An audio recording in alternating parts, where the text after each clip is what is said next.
Մեկ կտավի ցուցադրություն շարքով Հայաստանի ազգային պատկերասրահը այցելուների գնահատմանն է ներկայացնում Սևանի Աստվածամար հրաշագործ սրբապատկերը, որը տասնամյակներ շարունակ եղել է պատկերասրահի մեծարժեք սրբապատկերների գանձերից մեկը, ինչպես եւ Հայ առաքելական եկեղեցու հրաշագործ մյուս սրբությունները՝ Գրիգոր Լուսավորչի աչը, Սկևրայի ավետարանը, Շուրիշկանի ավետարանը, Սևանի Տիրամայրը եւս հրաշագործ, ամոքիչ եւ խնդրակատար զորություն ունի։ 17-րդ դարի անհայտ հեղինակի այս գործը Սևանավանքում երկար պահվելուց հետո միայն բերվել է պատկերասրահ եւ ուղարկվել վերանորոգման։ Պատկերը խիստ վնասված էր, ներկաշերտը մաշված, տեղ-տեղ թափված, անգամ հիմա էլ վերականգնելուց հետո պատկերի վրա մոմից այրված հետքեր կան եւ ներքևի հիշատակային մակագրությունն է դրա պատճառով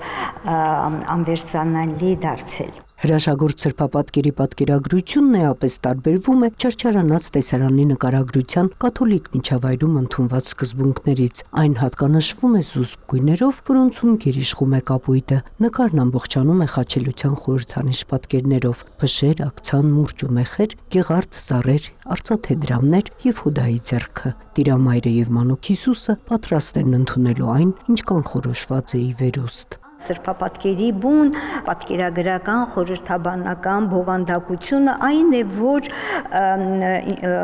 պետք է կատարվի այն, ինչ կատարվելու է եւ ինչպես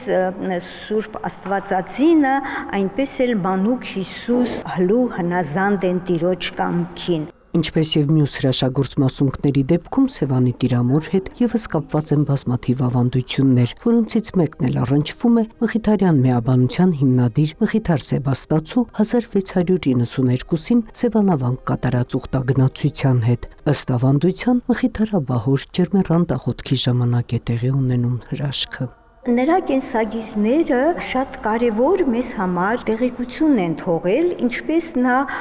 զոր ու գիշեր Տիրամոր այս պատկերի առաջ ծնկաչոք աղոթել է, աղերսել եւ խնդրել ոչ միայն մարմնի ապաքինում զորացում, այլ նաեւ հոգեվոր եւ գիտելիքների զորացում, որովհետեւ երազանք ուներ հիմնել մայրավանք ու Աստված հայտնվում է իրեն ու Տիրամոր պատկերն է իրեն հայտնվում ու ասում է ինչ խնդրում ես կկատարվի։ Հետագայում Սևանի Աստվածամոր շատ կրկնօրինակներ են ստեղծվել, իսկ Ենովք Նազարյանի ընդօրինակությունն առ այսօր պահվում է Մխիթարյան միաբանության գանձարանում։ Նոնե Ալեքսանյան, Ռոմիկ Խաչատրյան, լուրեր։